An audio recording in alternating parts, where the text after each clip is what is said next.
She's trying to have this fake smile, but it's so obviously fake because you can see the eyes. There's no happiness in the eyes. It's Joe, it's so, look at my eyes. Joe, it's so nice to see, like a smile would be like, Joe, it's so nice to see you. It's great to hear you. You know, we're talking all the time. Joe, it's so nice to see you. We talk every day. Just watch this. It is so good to hear our president's voice. Joe, I know you're still on the call. How do you feel when you watch this? How does it actually make you feel? Back out your political thoughts on her, whether you're Democrat or Republican. I bet you feel the same way. It may be slightly different, but a little uneasy. Not someone you're gonna invite to crack a beer after work. Why is that? There's some very clear things that she does that makes you feel like you don't trust her and probably don't like her. Even a lot of Democrats don't like her. And this isn't a political talk as usual, but this is a talk about social skills, social interaction, body language, and let's look at what she's actually doing to be so unlikable. She has been. And now, the funny thing is, you know what she's trying to do now? She's trying to really put on the charm. They're telling her, hey, people don't really like you. You really got to be charming and charismatic. This is what she's got. So what she's doing that comes across so poorly is, first of all, have you ever heard of people feel what you feel socially? So if you come in with good energy, they're going to feel good energy. If you come in nice and calm, they're going to feel calm. If you come in feeling anxious, even if they come in feeling calm, they're going to start feeling anxious. She is completely anxious. Look at the tenseness in her mouth and her neck. This is a tell that she is not easy. Now, I know there's a lot of talk going on. Is this a recording? Is she lying? I don't know. But by the time this video comes out, we'll probably know if this was a recording. It does seem very odd, but you know, talking to somebody who's calling in from a phone live is also a bit odd too. Joe, I know you're still on the call, and we've been talking every day. Who would say that, by the way? I know you're still on the call, and we've been talking every day. I mean, clearly they told her, like, be sure you let people know that you guys are in constant communication, but the tenseness in the neck never stops. And this video, unfortunately, this is the best I could get for quality, but it pixelates out. But you could even see now with horrible pixelation, the tenseness in the face and the neck showing that she's not comfortable, which makes you, the viewer, also feel not comfortable. Probably you guys heard it from Doug's voice. It never stops. Who talks with this tenseness all the time? It's so good. It's so cringy. Love Joe and Jill. We really do. They truly are like family to us. And we do. And it's like she's got this weird condescending way of talking where, like, if you're saying, oh, they're like family to us, they really are. It's like she's trying to get you to agree.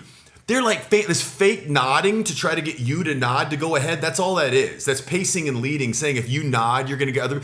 They're really like family to us. Like, watch this. It disturbs me and makes me angry to watch this for all the reasons that I'm talking about, because she's projecting this anger and this trying hard and this stress. So the old Barron Cruz social coach is getting drawn into it too. That's just what happens. That's how powerful it is. It's a great example. His voice. We love Joe and Jill. We really do. They truly are like family to us.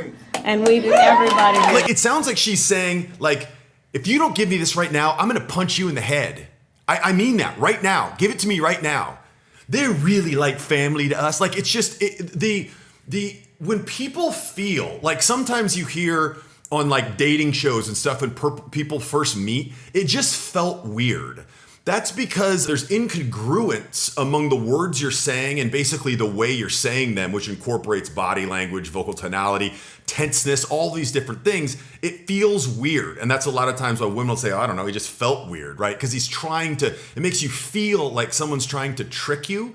And the word she's saying has nothing to do with her body language. She might as well be at a UFC stare down where Dana White's like in the middle holding them about. We really are like family. We really are. That's what it looks like to me. It's neutral. I knew you were still there. It's just so incongruent and so not believable. So what can you learn from this? Well, never do this. How can you actually apply that in your life? If you know you're going to be saying something that you don't actually feel, Just don't do it. You're not fooling anybody. You're coming across as creepy as weird, so at least say something that you believe. That's why living with integrity and being congruent with who you really are is such a powerful and magnetic thing, because it draws people in because they never feel, I can just trust them. I just feel like I can be normal around them, right? They're just a normal guy. Like even if it's some famous person, I don't know, he just felt like a normal guy, like very calming. It's because they feel like they can trust you because there's never any incongruence, which means they can trust that they're not trying to pull something over on top of you.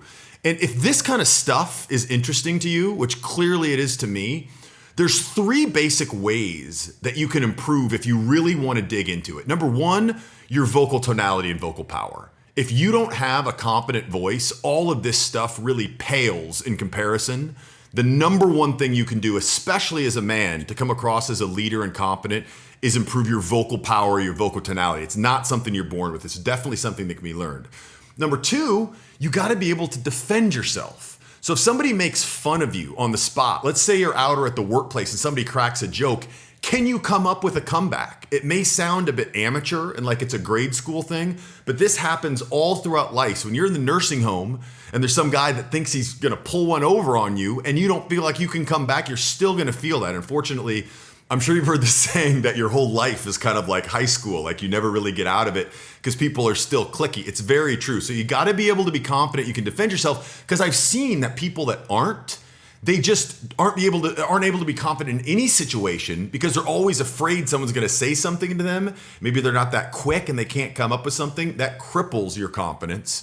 And the other one is just overall social skills. If you can't read what's going on socially and dynamically, well, you can't operate confidently because you may be making the wrong move, but you don't know how to predict if it's the right or the wrong move because you can't read the room. You can't read other people. You don't know what the proper behavior is to command respect, to command attention in different environments. And that's what I do. I've got 3 programs that address each of these: the social invincibility program, the quick and witty comeback boot camp, and the vocal power boot camp. So if you're interested in improving any of those, I'll put links below and you can check them out there. Talk to you soon.